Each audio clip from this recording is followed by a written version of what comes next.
Salut, j'ai parlé avec Stéphane Gers. Il est le fondateur du mouvement libertarien.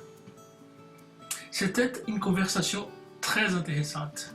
Tout d'abord parce que j'avais beaucoup de curiosité de connaître le mouvement, les idées, la pensée libertarienne en profondeur. Je pense que au-delà de nos idées politiques, nos idées idéologiques, religieuses, quoi qu'il soit, il faut toujours connaître, il faut toujours débattre, non?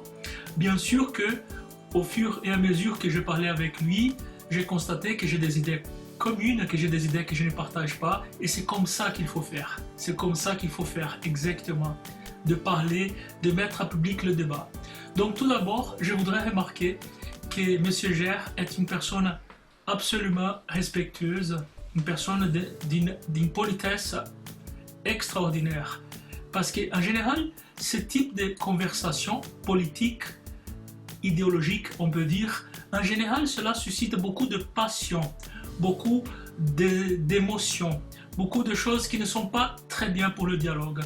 Et avec M. Gers, j'ai eu la possibilité de parler ouvertement, de lui poser les questions, d'être d'accord, pas d'accord, comme lui aussi avec moi. C'était vraiment une conversation incroyable, incroyable.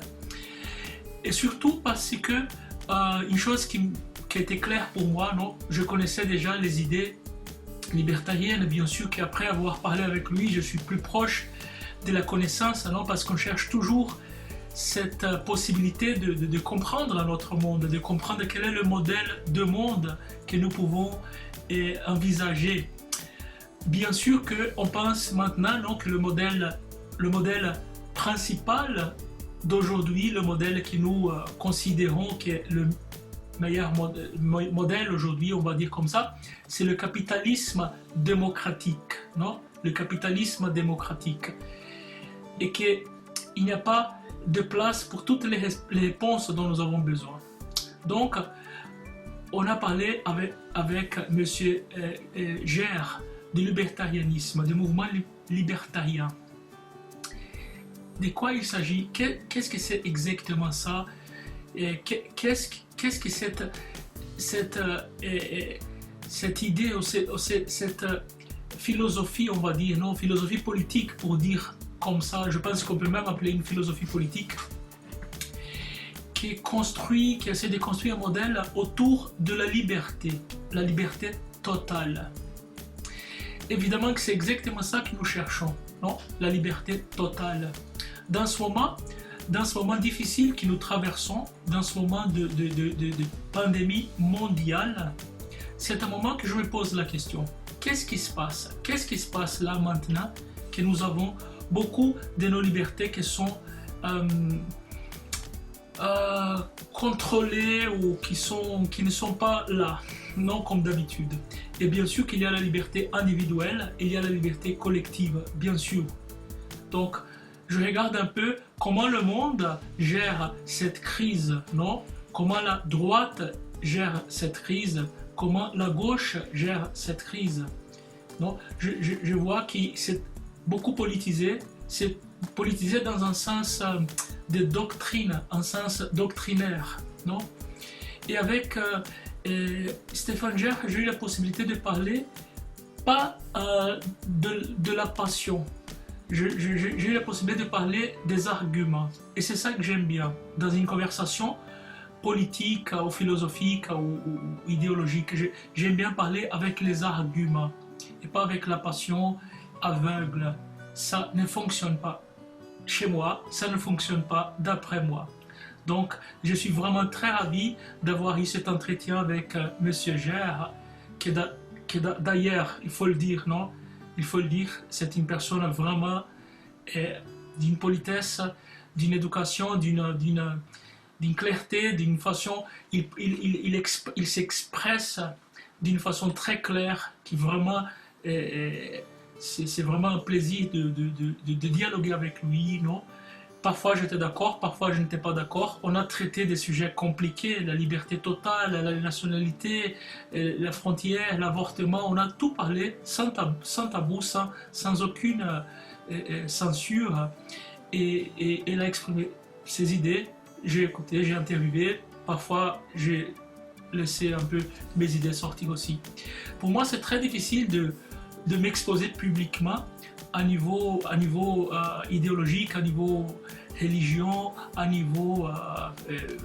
évidemment que j'ai mes croyances, non? Mes croyances, évidemment que j'ai ma position, mais je pense que c'est difficile parce que nous vivons dans un monde où on ne peut presque pas parler, on ne peut presque pas faire sortir nos idées, non? Et avec Stéphane Gère, j'ai eu cette possibilité de parler librement, de me sentir libre. D'ailleurs, c'est précisément la liberté, d'après ma compréhension, c'est précisément la liberté totale de l'individu. C'est le centre gravitationnel de cette philosophie politique. Je l'appelle comme ça. Je ne sais pas si ça correspond, mais je l'appelle comme ça. D'après moi, c'est une philosophie, une façon de voir l'organisation politique. Non? Pourquoi je dis philosophie? Parce que quand on parle de liberté ou de pas liberté, bon, c'est toujours la philosophie. C'est toujours la philosophie. Et si ce n'est pas la philosophie, c'est la religion. Donc, c'est ce que je dis. Soit qu'on utilise une doctrine préexistante, soit qu'on peut vraiment produire cette réflexion philosophique. Donc voilà, je vous invite à regarder cette interview qui est incontournable et vraiment très enrichissante. Mais tout d'abord, je dois dire quelque chose d'autre, super important aussi. Dans ce moment, nous sommes en pleine pandémie, nous avons beaucoup de problèmes de connexion à Internet, dans tout le monde, Et ça m'arrive aussi, à chaque fois que j'ai fait une interview dans ces dernières 3 semaines, on va dire, c'est super difficile, l'Internet coupe, il y a beaucoup d'interruptions, c'est vraiment pénible. J'ai déjà tout fait pour essayer d'améliorer la connexion, il n'y a rien à faire. Il n'y a rien à faire parce que le problème, on va dire comme ça, c'est qu'à ce moment, tout le monde fait des home office, tout le monde travaille à la maison, tout le monde regarde de cinéma, voilà, streaming, etc. Donc évidemment que ça congestionne le système. Bon, donc monsieur Gère, il a une patience incroyable avec moi, donc je vous remercie publiquement, monsieur Gère, pour votre patience, pour votre noblesse de commencer, recommencer, répéter, revenir en arrière. On a essayé de faire ça un jour, on n'a pas pu faire, après on a fait ça une autre fois. Même à ce moment, on a eu beaucoup de problèmes de connexion, donc il a eu beaucoup de patience, il a répété les réponses, etc. Bon, ceci dit, qu'est-ce qui s'est passé? Après, quand même, on a eu beaucoup des interruptions, et donc il a fallu éditer. C'est pour ça que je dois expliquer ça, parce que ce type d'entretien, d'interview, on n'édite pas. Il ne faut pas toucher. Il ne faut pas expliquer les raisons. On ne touche pas, parce que ça parle aussi des droits d'expression, non, de la liberté, de la censure. Éditer, c'est un peu la censure, non, voilà. Donc malheureusement, on a dû le faire. Et c'est pour ça que je dois vraiment expliquer ça. On a dû le faire, parce qu'il y a beaucoup d'interruptions. Alors, et il y a beaucoup de parties que je n'ai pas éditées. J'ai laissé les interruptions, 2, 3, 4 secondes. Je préférais de le faire. Et ce n'est pas trop esthétique. Non, c'est vrai, certes, ce n'est pas trop beau, on va dire, mais je préférais de le faire. Parce qu'en faisant ça, en même temps, je laisse clair que c'était une interruption de la connexion. Parce que parfois, dans un moment donné, je l'avais posé la question, comment pourrait implémenter un système libertarien dans le monde. C'est quelque chose qu'on va utiliser le gradualisme politique, ou c'est la politique de choc, par exemple une révolution. Donc il y a une question très importante pour comprendre précisément le libertarianisme, non? Et donc là, il y a eu des interruptions. Donc parfois, quand je laisse par exemple 3 à 4 secondes et qu'il continue à parler, c'est justement pour montrer qu'il n'y a pas eu une sorte de censure là. Ça, c'est important pour moi de le dire. C'est important pour moi de le dire parce que je crois énormément à la liberté d'expression. Donc, je voulais laisser ça clair. Donc, c'est un entretien pour les gens qui ne comprennent pas trop de quoi il s'agit. Ce n'est pas peut-être une interview pour quelqu'un qui est déjà un spécialiste, parce qu'on a fait cette interview exactement pour un public massif, pour un public ouvert, pour que tout le monde puisse comprendre, non? Et bien évidemment, bon, je suis ouvert aussi pour parler avec tout le monde qui éventuellement peuvent avoir envie de parler avec moi, non, de tous les courants politiques, non. Il y a des pensées politiques que je suis plus proche, au plus distant, évidemment, moi aussi. Mais je pense que le débat, il est important. Il est super important. D'ailleurs, il faut que je dise, parce que j'ai le droit de le dire aussi, je partage beaucoup des idées de Messier Gère. Il y a certaines choses qui non, mais parce que peut-être c'est un mouvement aussi qui prend un temps, non? Parce que je pense qu'on est toujours en évolution. Monsieur Gère a dit dans un moment donné, dans une réponse, il a dit j'ai fait une erreur. Donc il a dit ça et je trouve ça vraiment, je trouve ça bien, je trouve ça courageux qu'on puisse être en évolution constante. Non, je pense que la pensée d'un homme, elle est passible d'être d'une évolution aussi. Parce que évidemment, quand on, quand on, quand on est dans ce monde, quand on arrive dans ce monde, nous avons beaucoup de, entre guillemets, cadeaux. Non, on reçoit des parents, un pays, un passeport, une religion, un sexe, une sexualité, des idées de la grand-mère, du grand-père, la nourriture, etc. Voilà, on reçoit un niveau social, voilà, on reçoit tout, tout est prêt. Donc avec le temps, on commence à penser, on commence à comprendre le monde, non? Bon, pourquoi j'ai décidé de faire cet entretien? Tout d'abord, un autre invité que j'avais interviewé m'a donné le contact de Monsieur Gère, donc voilà, je le salue aussi. Euh, voilà, Thomas. Bon, je pense que c'est pas un problème de le dire. Donc, j'ai un salut à Thomas et merci pour cette suggestion aussi. Et pourquoi je voulais parler de ça? Parce que dans ce moment, et précisément de la pandémie, non, il y a beaucoup de analyses et des analystes politiques, non, qui disent que vraiment ce que nous vivons maintenant, c'est une sorte de néo-communisme. Non, je dis néo parce que ce n'est pas vraiment un communisme, mais une sorte de néo-communisme ou bien un post-capitalisme. C'est difficile de comprendre quel est le modèle politique qui est présent dans ce moment dans le monde. C'est difficile à comprendre, non? Où la liberté, elle est complètement contrôlée, non? Quelqu'un, une main invisible, non la même main invisible qui contrôle le marché, bon, cette main invisible, pour le dire comme ça, elle a pris le contrôle mondial au nom de la santé.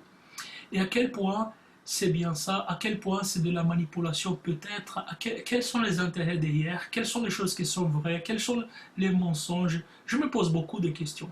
Donc parler avec Monsieur Gère, c'était pour moi vraiment une possibilité de comprendre une partie importante d'une question plus vaste, non, que j'essaie de comprendre en ce moment. Où est-ce que nous allons? Qu'est-ce qu'on peut faire de notre monde? Non? Qu'est-ce qu'on peut faire avec notre capitalisme, avec notre démocratie? On sait que par le moment, c'est la chose qui fonctionne dans le monde, en Occident au moins, mais qu'elle n'est pas parfaite. Non, le modèle n'est pas parfait. Donc voilà.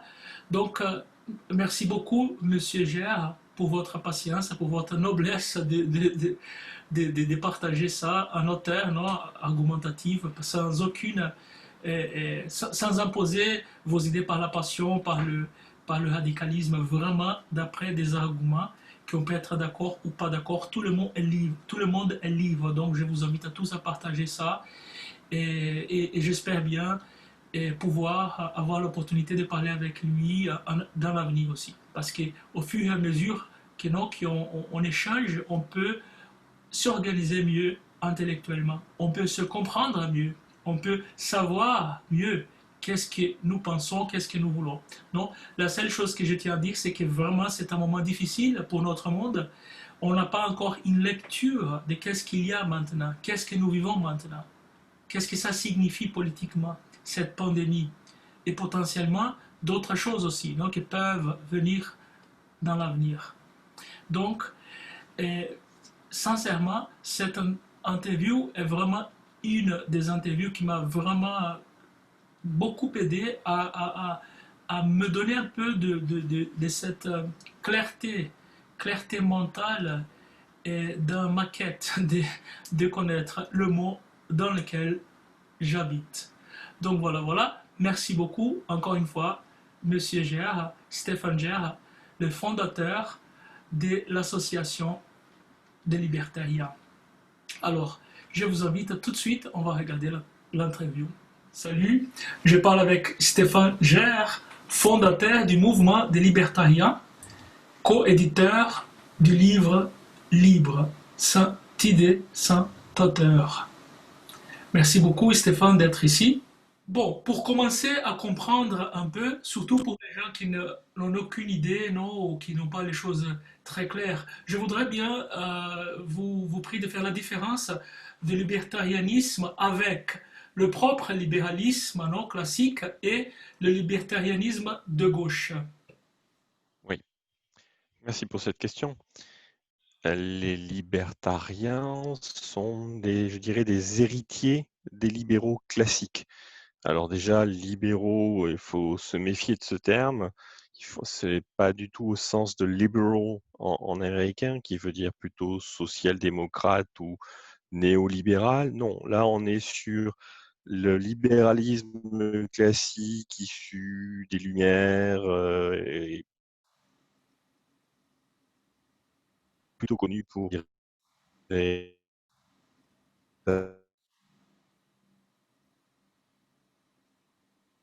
mouvances-là, mais il pousse la logique libérale encore plus loin que le libéralisme classique.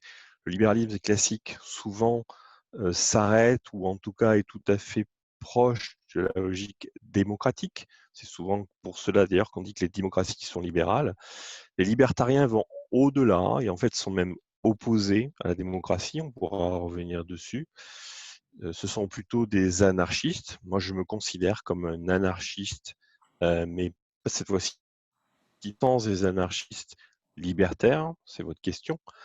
Les anarchistes libertaires sont effectivement des anarchistes, donc plutôt opposés à l'autorité, opposés à l'État, pour de la liberté en apparence, mais sont souvent des gens qui sont anticapitalistes, plutôt opposés à l'entreprise, etc. Les libertariens sont des anarchistes plutôt à droite, capitalistes, et donc héritiers du libéralisme, mais allant plus loin. D'accord. Alors, pour commencer à en parler non, du sujet, je voudrais d'abord préciser philosophiquement, parce que je pense que toutes sortes de pensées, soit idéologiques, religieuses, quoi que ce soit, non, je pense qu'en général, il faut se trouver philosophiquement pour placer ça. Donc, je voudrais savoir quel est le rapport du libertarianisme avec le concept d'autorité et d'hiérarchie. Oui, c'est une bonne question.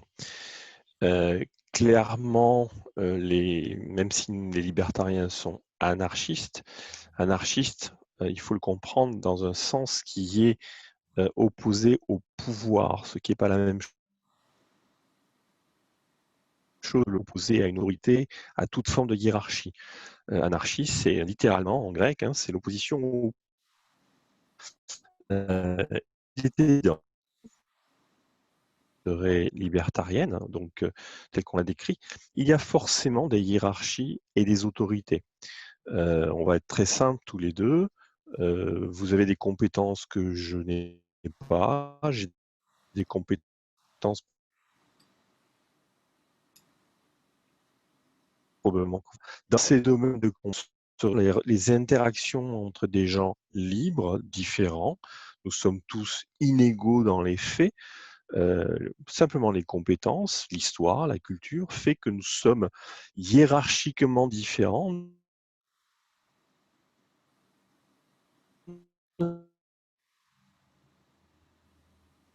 dans les interactions des hiérarchies. Les autorités, à mon sens, c'est la même chose. Ce qui fait problème dans une société non libre, c'est notamment l'État et le pouvoir politique qui se posent et qui s'imposent comme une autorité. Le problème, c'est le fait qu'il s'impose. Un problème fondamental du point de vue philosophique, puisque c'est votre question d'une société libre, un des principes, c'est le consentement individuel, libre consentement individuel. Une autorité que je reconnais, c'est-à-dire que si je m'adresse à vous, qui êtes une autorité dans votre domaine, et que je reconnais comme tel et que je respecte comme tel, ça ne me pose pas de problème. Il y a dans la vie des gens qui ont une autorité naturelle ou qu'on reconnaît comme ayant cette autorité naturelle. Par contre, il y a des pouvoirs politiques, le gouvernement français, qui s'impose à moi avec une autorité prétendue.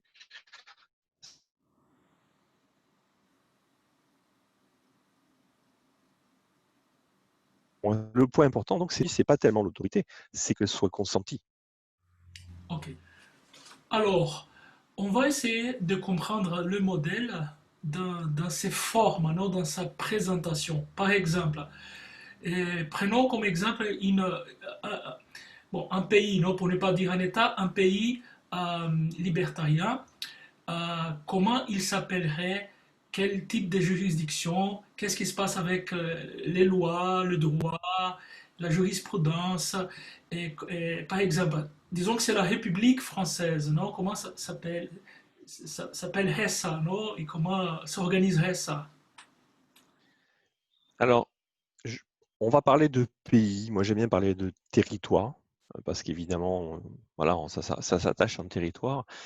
Est-ce que ça sera une république, une monarchie, une principauté ou autre chose? Nous parlons de liberté et je pense vraisemblablement que justement la liberté s'exprimera dans la diversité possible, potentiellement infinie, des types de régimes qui pourront voir le jour.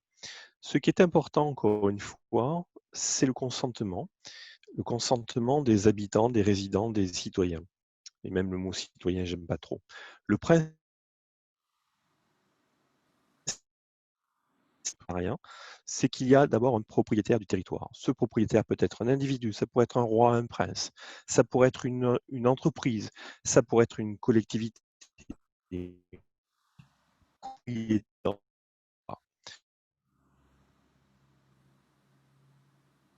Pour avoir un mot, aujourd'hui, la principauté, c'est un petit territoire. Ce territoire appartient au prince. Il y a des résidents et il y a une relation voilà, structurée, on va dire, entre ce prince et ses résidents. On peut imaginer un pays libertarien, ça sera un propriétaire du terrain, multiplicité des possibilités, et entre ce propriétaire et ses résidents, un contrat de maquillation, un contrat de copropriété, un contrat de vente. Voilà.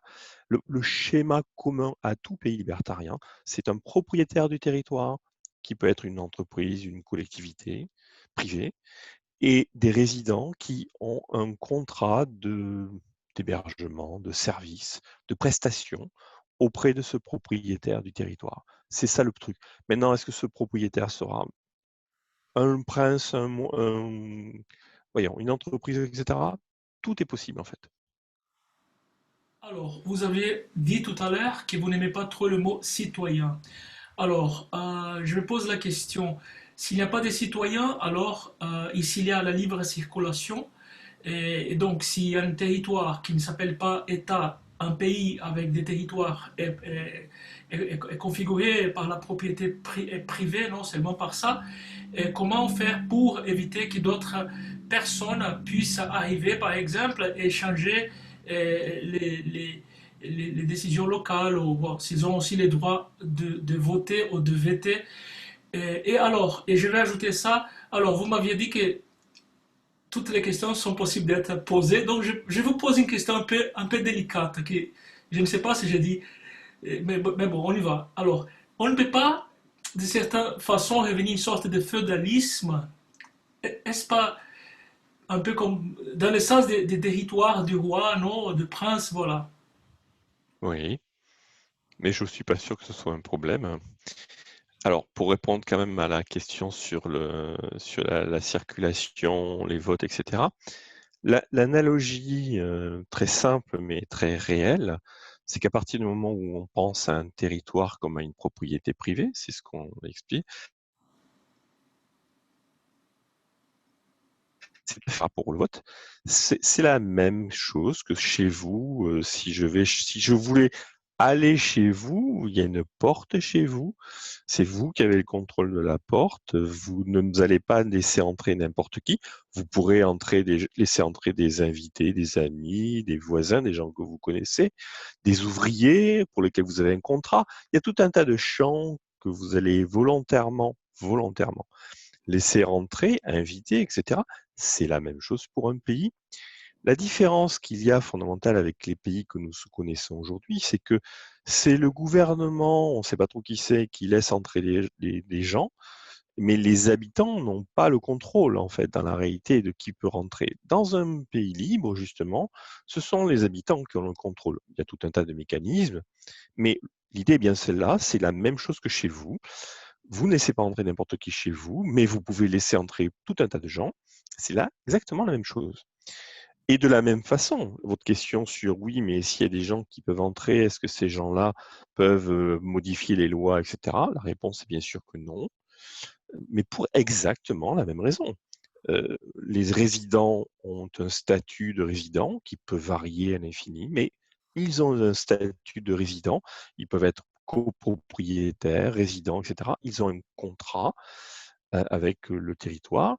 Les invités n'ont pas ce contrat, ils n'ont donc pas les mêmes droits, comme chez vous. Je n'ai pas de droit chez vous, mais vous pourriez m'en donner, pareil. Donc on pourrait imaginer qu'au bout de 10 ans peut-être, je pourrais avoir de nouveaux droits. On peut tout imaginer, tout est imaginable, beaucoup plus que ce qu'on fondamental, c'est que c'est toujours contrôlé par les habitants ou par le propriétaire, c'est toujours consenti, volontaire, qu'il soit subi. Alors, c'est bien compris. Alors, on y va. Si nous pouvons mettre toute cette organisation sociale, politico-économique, non, dans la sphère privée, dans la sphère de la propriété privée, alors, considérons par exemple aujourd'hui, par exemple, des rôles de l'État qui sont vraiment très importants ou très prioritaires, on va dire. Par exemple, l'armée, l'éducation, je ne vais même pas dire la santé parce que la santé, on connaît dans tous les pays que c'est déjà mieux dans le système privé. Donc c'est déjà quelque chose qu'on connaît. Peut-être pas en France, mais plusieurs pays, la santé privée est beaucoup supérieure. Donc je ne vais même pas mettre ça. Mais par exemple, l'armée, les guerres, l'éducation nationale et la gestion des crises, comme par exemple le coronavirus. Comment ça se fait sans l'État, sans la présence de l'État et du Alors, gouvernement aussi, évidemment. il faut bien comprendre ce qu'on entend quand on dit, quand on parle d'un pays sans État. Le mot État est un mot qui a plusieurs sens, qui porte plusieurs choses et c'est important de le clarifier. Un État, traditionnellement, ça comprend deux notions importantes. Ce qu'en français on appelle les fonctions régaliennes que vous avez évoquées, donc souvent la justice, la police, parfois la défense, certains vont mettre de la monnaie, la santé, mais le vrai noyau, c'est fondamentalement tout ce qui est protection, défense, police, justice. Et puis, donc ça c'est le minimum qu'on attend d'un État. Et un État en plus est un monopole. C'est une organisation qui a le monopole de ces fonctions-là sur le territoire qui le concerne et qui en plus taxe, a une fiscalité pour se rémunérer pour ses services. C'est ça un État. Dans un monde libre, dans un monde libertarien, il y a les fonctions régaliennes sont là, c'est-à-dire qu'il y a, on va voir comment, il y a la police, il y a la justice, il y a la défense, mais il n'y a pas de monopole pour ces services-là. Tout est confié à des entreprises, tout est confié à des entreprises en concurrence.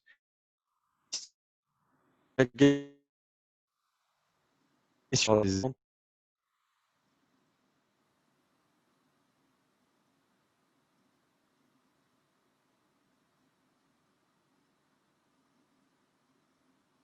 dont certaines d'ailleurs pourront être des entreprises. Un État numéro 1, un État numéro 3, elles pourront peut-être aller d'un État à un autre Donc, il n'y a pas forcément de lien entre les entreprises et un État. Ça peut être plusieurs entreprises, plusieurs États. Pardon, plusieurs pays. Je devrais parler de pays plutôt. Okay, les deux types d'entreprises, ce sont les compagnies d'assurance, comme on les connaît aujourd'hui. Les compagnies d'assurance, ça sert à quoi?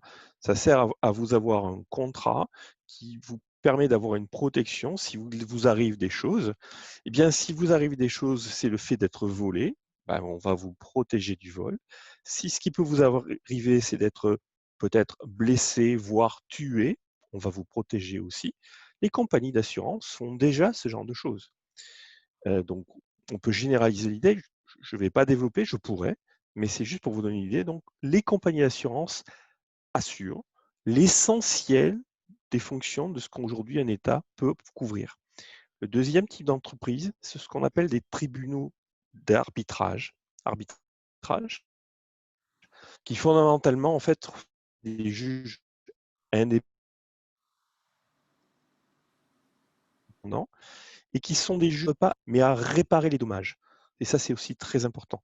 On n'a pas, quand il y a un vol qui est fait, bien sûr, on va attraper le voleur, et bien sûr, on va chercher à, comment dire, je ne dirais pas le punir, mais à qu'il subisse les conséquences de ses actes. D'accord? Mais subir les conséquences de ses actes, ce n'est pas l'envoyer en prison, c'est d'abord qu'il dédommage la victime. Donc, le rôle de la justice, le rôle des arbitres et le rôle des compagnies d'assurance, c'est de faire en sorte que s'il y a un vol, pour rester sur cet exemple, le voleur soit rattrapé sans violence. On est dans un pays qui n'agresse pas les gens, on pourrait voir comment, et que ce voleur rembourse sa victime. En plus, bien sûr, il y a des frais, donc il faut qu'il paye les frais, etc. Donc tout un mécanisme qui, en plus, va le dissuader de rester voleur. Il faut qu'être un voleur, ça coûte cher pour que ce soit dissuasif. Mais on ne va pas emprisonner, on ne va pas punir, on ne fait pas de la morale. On va par contre réparer, dédommager et dissuader de recommencer. Donc, pour vous répondre, il n'y a pas de monopole, il n'y a pas d'État parce qu'il n'y a pas de monopole. Tout est fait par des entreprises, par des tribunaux privés et des compagnies d'assurance. Le tout avec une justice dont la philosophie générale, c'est de dédommager les victimes avant tout. Alors, je vous ai bien compris et ça me pose là des questions philosophiques que je voulais me détendre à mieux en parler ça avec vous. Et, bon, si j'ai bien compris, un voleur, il ne faut pas l'envoyer en prison, c'est juste voilà, lui donner une sorte de punition administrative, réparative, non, etc. Euh, C'est bien compris ou non? non, je ne dirais pas ça comme ça. Je ne dirais pas ça comme ça. Prenons un autre angle. Regardons aujourd'hui comment la justice fonctionne dans la plupart des pays. La justice est là pour l'État prétend pouvoir punir, sanctionner. Mais par contre, en général, les victimes ne sont jamais dédommagées ou très très mal. Donc déjà, du point de vue philosophique, il y a deux aspects. C'est est-ce qu'il faut punir les voleurs? On va prendre des voleurs, hein. Ça serait pareil pour un meurtrier, hein, mais peu importe. Est-ce qu'il faut punir? Bon. Et est-ce qu'il ne faut pas s'occuper des victimes? Aujourd'hui, la plupart des justices dans le monde, en tout cas occidental, que je connaisse, ne dédommagent, pour ainsi dire, pas du tout les victimes. Et les voleurs ne remboursent pas, ils sont punis par la prison. Ça sert à quoi? La prison est payée par les contribuables, par les payeurs d'impôts. Le voleur perd du temps, n'est pas réinséré, ça lui sert à rien. Il apprend rien du point de vue de la justice. La victime n'en reçoit rien. C'est pas très satisfaisant. Je ne dis pas que l'autre système que j'ai évoqué rapidement est parfait, c'est pas ce que je dis, mais je dis que la philosophie libertarienne sur ce point-là dit que le premier point d'attention doit être sur la victime, que la première punition du voleur, doit être de payer et de rembourser, il doit dédommager. Ce que nous apprenons à nos enfants, tu as fait une faute, tu répares, c'est la même idée. La punition, elle est dans ce sens. La punition peut être qu'il faut peut-être en plus qu'il dédommage, qu'il y ait ce qu'en français on appelle des dommages et intérêts, c'est-à-dire qu'il y ait une somme en plus. Mais ça sert à rien du tout de l'envoyer en prison. Ça sert à quoi? Il va apprendre quoi? Il va perdre du temps. Qui paye la prison? Ça sert à quoi? Alors, d'accord, on peut dédommager dans les cas, par exemple, d'un vol, d'un vélo, d'une maison, d'une montre, voilà, quoi que ce soit, de l'argent même. Alors, comment peut-on, par exemple, réparer avec l'argent une mère qui a perdu son fils de la main d'un meurtrier, par exemple, ou bien quelqu'un voilà, un viol, par exemple. Et généralement, ce type de crimes, la victime ne sera jamais euh, si ça est réparé avec une indemnisation pécuniaire, elle Mhm. préfère plutôt que la personne soit en prison, non? D'ailleurs, il y a une autre chose aussi à considérer. Il y a une autre chose à considérer qu'en général, la réinsertion sociale, c'est difficile et en général aussi, la nature humaine, les gens ne changent pas. Mais ça, c'est une autre question, non? Mais je reste dans la question de la réparation. Je comprends et c'est une très bonne question, mais il n'y a pas de réponse définitive parce qu'en fait, il y a autant de réponses qu'il y aurait de situations. Et je ne fuis pas du tout de la réponse. Euh,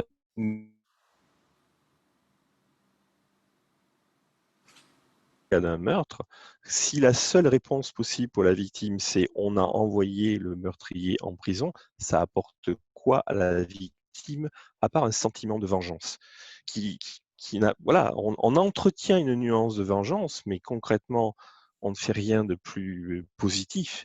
Donc, certes, on ne pourra jamais remplacer une personne partie, un être cher, c'est vrai, mais néanmoins, on peut faire en sorte que la punition, la sanction envers le meurtrier serve d'une manière ou d'une autre à la victime. Donc, il peut y avoir tout un tas de choses qu'on peut envisager pour dédommager. Dédommager ne veut pas dire réparer, ne veut pas dire remplacer. C'est quelque part, c'est compenser.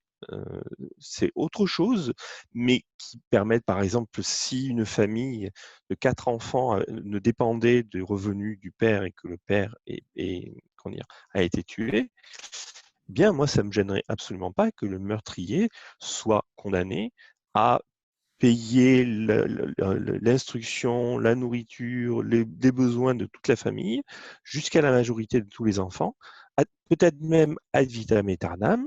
Tant pis pour lui, il ne fallait pas qu'il tue la personne, mais en tout cas, ce genre de dédommagement sera beaucoup plus positif, apporteur de valeur, fera beaucoup plus mûrir le meurtrier, mais aussi tous les meurtriers potentiels avant qu'il passe à l'acte.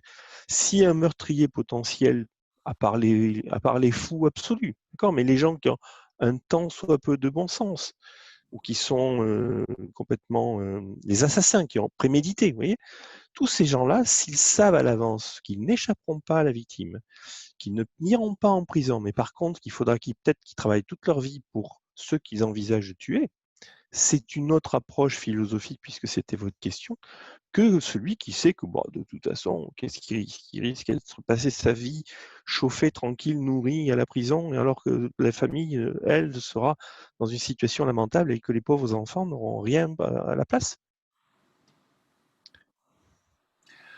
Alors, je voudrais connaître la vision libertarienne, non, s'il y a une vision fixe à propos de ça, en parlant de ces sujets philosophiques aussi, par rapport à la peine de mort et à l'avortement. Alors, la peine de mort et l'avortement. La peine de mort, c'est la continuation du point précédent. Il n'y a pas de peine de mort chez les libertariens. C'est pas une logique de œil pour œil, dent pour dent. C'est pas la loi du talion. Quelqu'un qui a tué quelqu'un d'autre, on ne va pas le tuer en retour. Ça sert à rien. On va plutôt lui infliger une charge, une tâche de peut-être travailler toute sa vie pour les victimes ou la famille des victimes. Peut-être. Ça, c'est le juge qui tranchera. mais on ne va pas le tuer en retour. La peine de mort n'a aucun sens. Non seulement elle est barbare parce que de toute façon elle tue quelqu'un, elle montre l'exemple que l'État qui prétend faire la justice est le premier à tuer et donc à ne pas rendre justice. Donc il n'y a pas de peine de mort chez les libertariens. Par contre, si un meurtrier ou un assassin rembourse, si je puis dire, répond à son acte par tout un tas de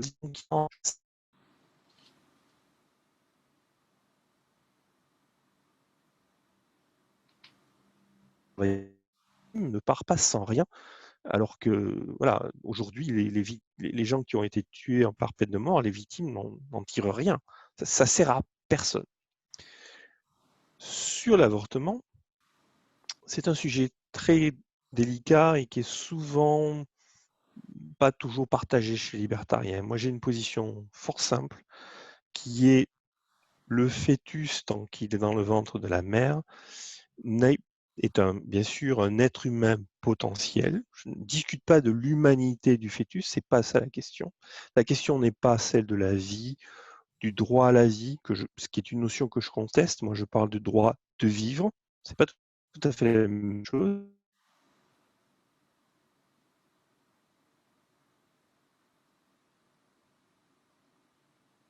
C'est ça le sujet. La prochaine qui peut décider. Un fœtus ne peut décider de rien. C'est juste un fait. C'est pas un acte moral, c'est pas une croyance religieuse, c'est juste un fait. Un fœtus ne décide de rien. C'est la mère qui décide de lui tant qu'il n'est pas né. Donc l'avortement concerne le rapport qu'il y a entre une mère, le corps de la mère, et donc je dis que le fœtus dans la réalité, qui est dans le corps de la mère, la propriété chez les libertariens, c'est lié à la capacité de décision. Le fœtus, dans le corps de la mère, dans sa situation, ne peut décider de rien.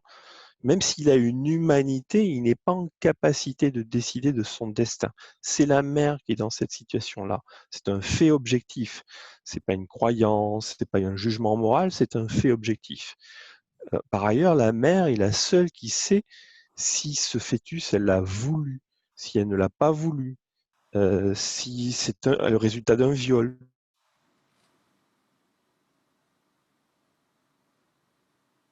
Tout ce genre de choses à prendre par rapport à son propre corps et sa propre vie déjà.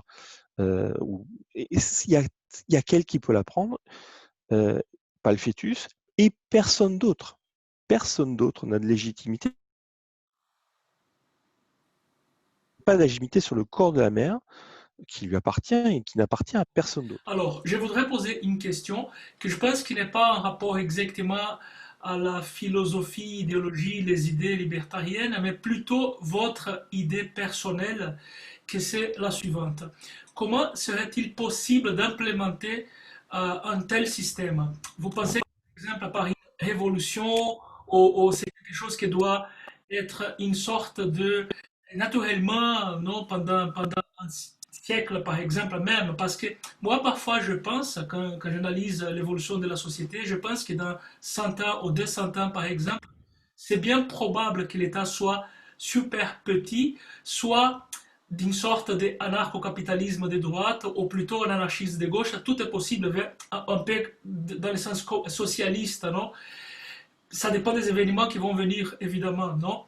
Donc, comment vous pensez que c'est possible d'implémenter un tel système révolutionnaire ou d'une sorte gradualiste, non? On dit les Qui sont envisagées.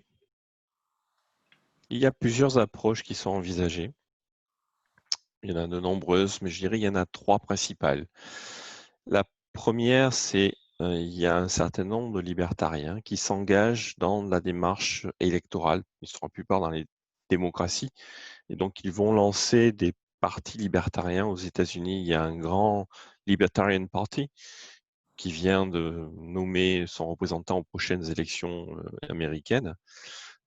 Donc ça, c'est une première approche. Personnellement, je pense que c'est pas la bonne approche, on pourra en parler, mais c'est un fait qu'il y a un certain nombre de gens qui vont vers les élections Et c'est vrai que ça contribue à faire que les libertariens sont plus connus par les gens en général, même si je pense que ce n'est pas une bonne approche à long terme.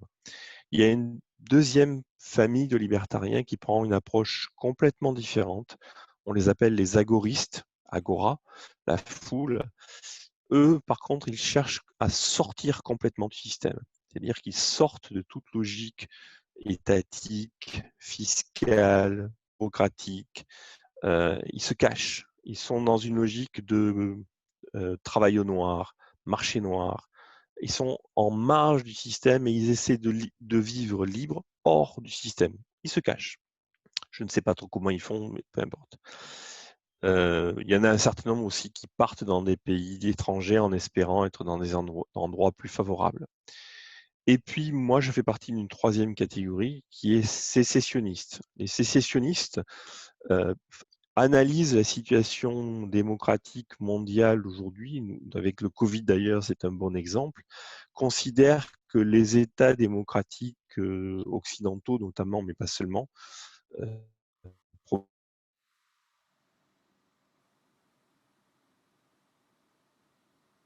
en 50 ans s'effondrer, être en totale incapacité à garder le contrôle qu'ils pensent avoir. Si on prend par exemple l'URSS dans les années 80, l'effondrement de l'URSS est traduit depuis par, je crois, une quinzaine de républiques, dont je ne suis pas sûr comment on les appelle encore, mais en tout cas indépendantes, qui sont devenues indépendantes. Et on aurait pu imaginer que la Russie se décompose encore plus. Et peut-être que ça arrivera, peut-être un jour. Il y a la Yougoslavie aussi, qui s'est démantelée. Ça a donné la guerre des Balkans, mais les faits sont que la Yougoslavie a été démantelée. Beaucoup plus récemment, l'an dernier, l'Union européenne est en train d'éclater. On voit le Brexit. Il y a des poussées en Catalogne. On parle parfois de l'Écosse aussi qui pousse un petit peu. Moi, je suis total. Il y a d'autres endroits, vous verrez aussi aux États-Unis, le Texas, la Californie, qui essaient de sortir. Il y a tout un tas d'endroits comme ça. Et moi, je pense qu'on va effectivement, notamment en Europe, vers un démantèlement. Et je pense que pousse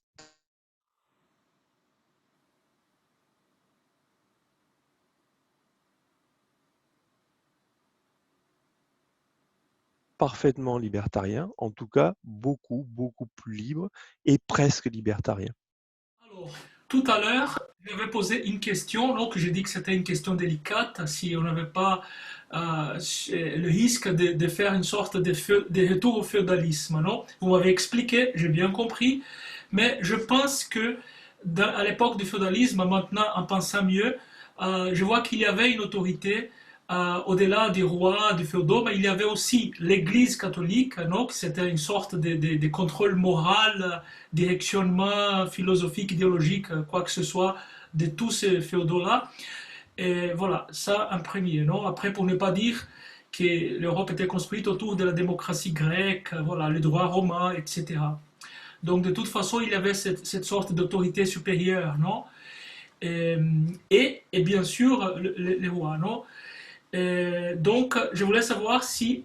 Alors, la question, elle vient maintenant.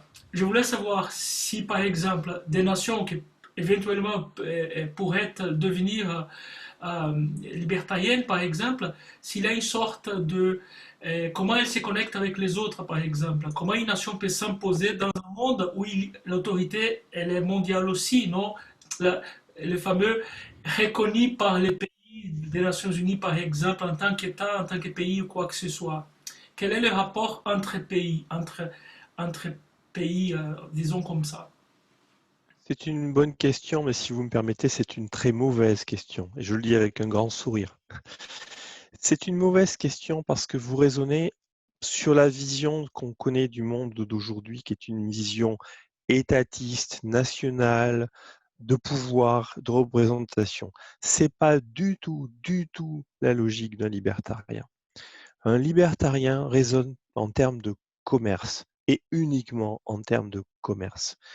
Si on est dans un pays libertarien, c'est qu'on a envie d'un endroit qui nous plaît pour différentes raisons, dont qu'on dire, le régime fiscal, les facilités, etc. Tout un tas de raisons qui fait qu'on aime bien cet endroit, les gens qui s'y trouvent, etc. Mais à part cela, le reste, on fait des affaires. On travaille, on commerce, on échange, et on peut échanger avec ses voisins, avec les gens qui habitent au même endroit que soi, mais avec des gens du monde entier si besoin, n'importe qui, avec des Chinois, des Arabes, des Indiens, des Iraniens, des Esquimaux, peu importe, avec vous, regardez, on est en train de discuter. Il n'y a pas, alors je ne suis pas totalement naïf, d'accord, on comprend bien, mais il n'y a pas cette vision a priori du monde. C'est pas une critique, hein, mais vous raisonnez avec une vision qui est a priori, qui dit il y a forcément des rapports de nationalité, d'image de pays, etc. Il y a un concours des pays pour être important dans le monde.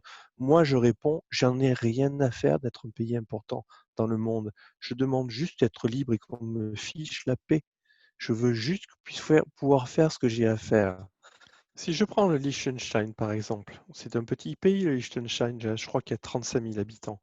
Personne n'en entend jamais parler. Pourtant, c'est probablement le pays le plus riche au monde, le plus prospère au monde par tête d'habitant. Il n'y a pas de particulier, etc. Mais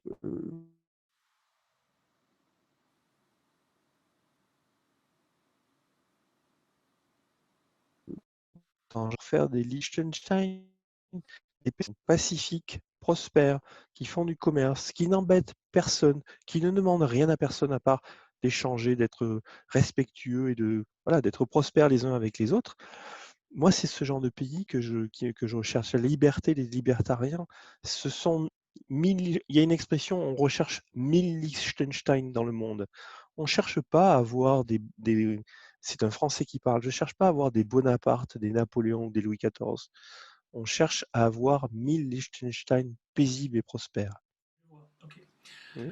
Alors, je suis d'accord avec vous par rapport à ma question antérieure et que je n'arrive pas à avoir la vision. C'est tout à fait vrai, même si je suis ouvert non, à tout connaître. J'ai beaucoup lu dans ma vie, voilà, j'ai une certaine culture évidemment, mais parce que je n'ai pas la vision, parce que je n'ai jamais vu ça. Par exemple, j'ai une vision du communisme, non, j'ai une vision de beaucoup de choses que j'aime et que je n'aime pas, mais c'est difficile d'avoir une vision vraiment sans me poser ces questions, non, de comment, évidemment, je suis attaché à la nationalité, au concept des voilà, les citoyens, etc., les territoires, la loi, les droits, etc. Ça, c'est un fait. Mais ma question était posée par rapport à l'application de ça, non? Le moment de transformation. Par exemple, la révolution rouge était faite pendant la Première Guerre mondiale, non? Et à force, non? À force. Et de tuer, voilà, les arts, etc. C'est toujours comme ça, le procès révolutionnaire. Donc voilà, j'imaginais comment c'est possible qu'une nation existe sans d'autres. Mais vous venez de me dire un exemple de Liechtenstein, donc c'est possible de comprendre. En tant qu'il y ait une juridiction, non, c'est possible de voir. Je, je- je peux répondre peut-être rapidement, notamment sur les notions de nationalité et de nation. Et je comprends ce que vous dites. Les faits aujourd'hui, je ne sais pas ce que c'est qu'une nation. Sincèrement, je sais ce que c'est qu'une population, je sais ce que c'est qu'un territoire, je sais ce que c'est qu'un pays. Mais une nation, je ne sais pas ce que c'est. Euh, et honnêtement, je m'en moque un peu.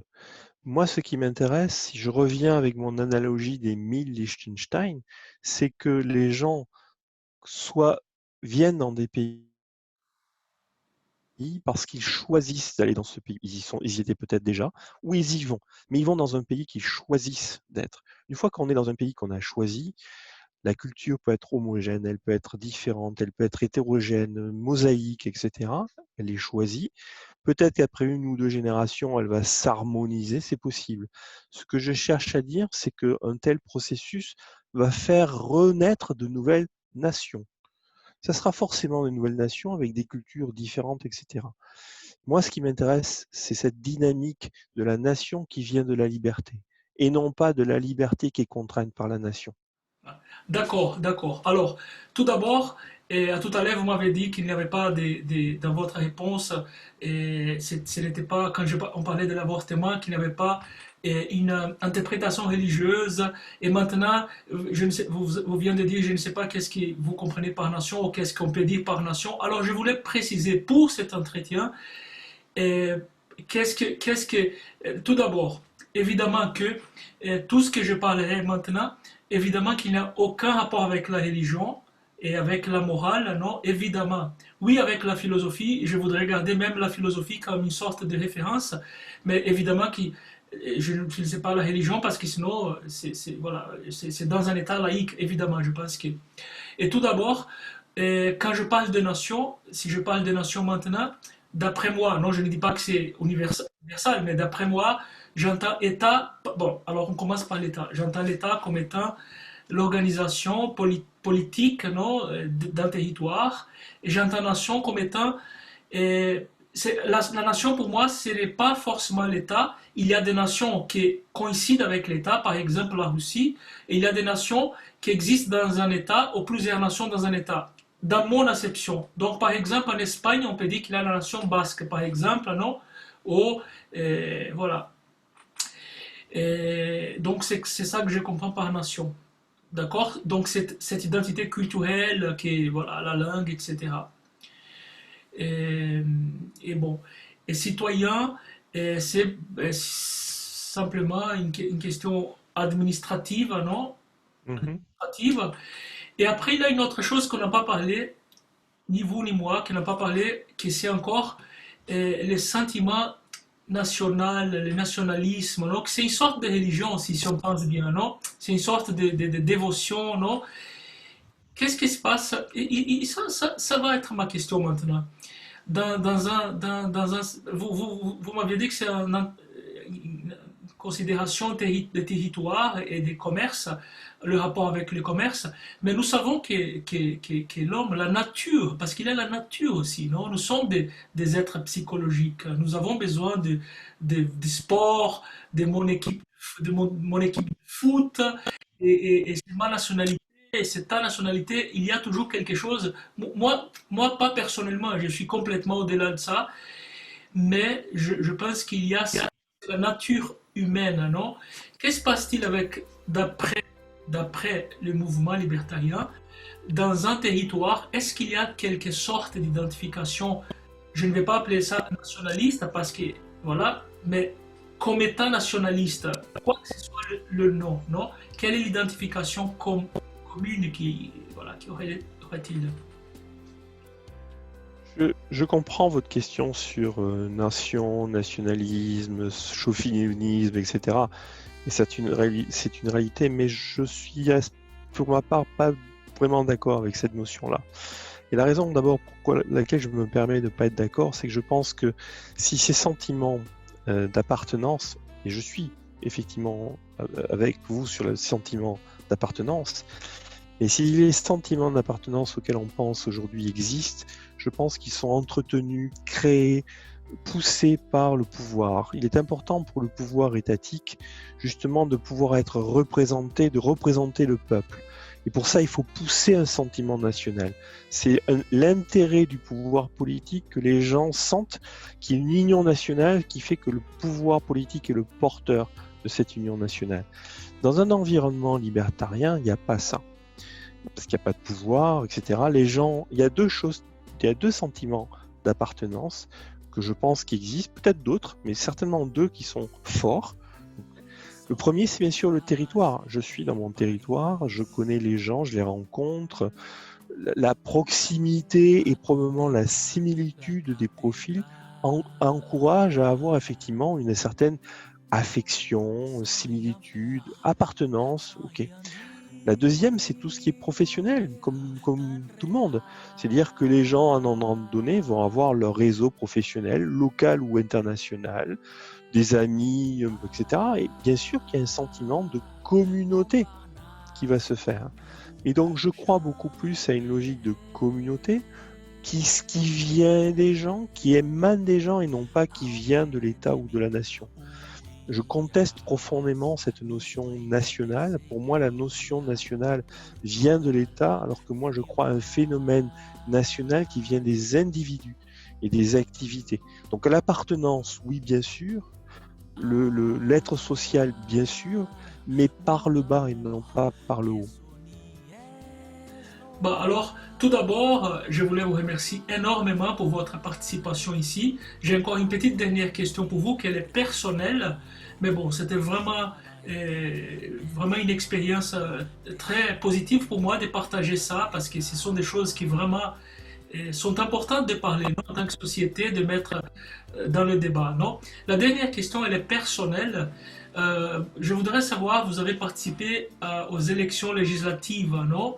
De votre, voilà, de 2013, si c'est bien l'information. Je voulais savoir si ça vous pose des conflits, si c'est, comment c'est possible, non, que voilà, que étant, voilà, dans votre position, non, de voilà, vous battez pour contre l'État et précisément vous vous en adhérez. Voilà, comment vous expliquez ça? Quel est votre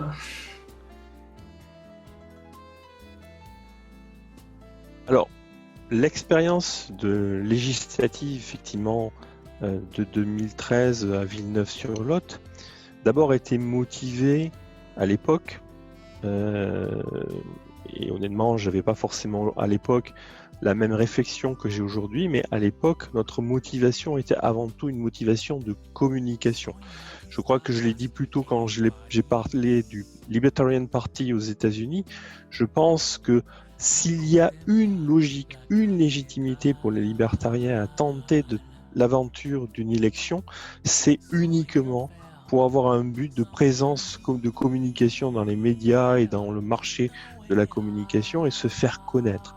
Tenter au-delà de ça de prendre le pouvoir, un poste, etc., me paraît totalement vain et contradictoire. Et en tout cas, l'objectif que j'avais moi, c'était simplement qu'on parle des libertariens. J'ai eu la chance que mon nom apparaisse à la télévision à Paris, etc. Pas longtemps, mais un petit peu.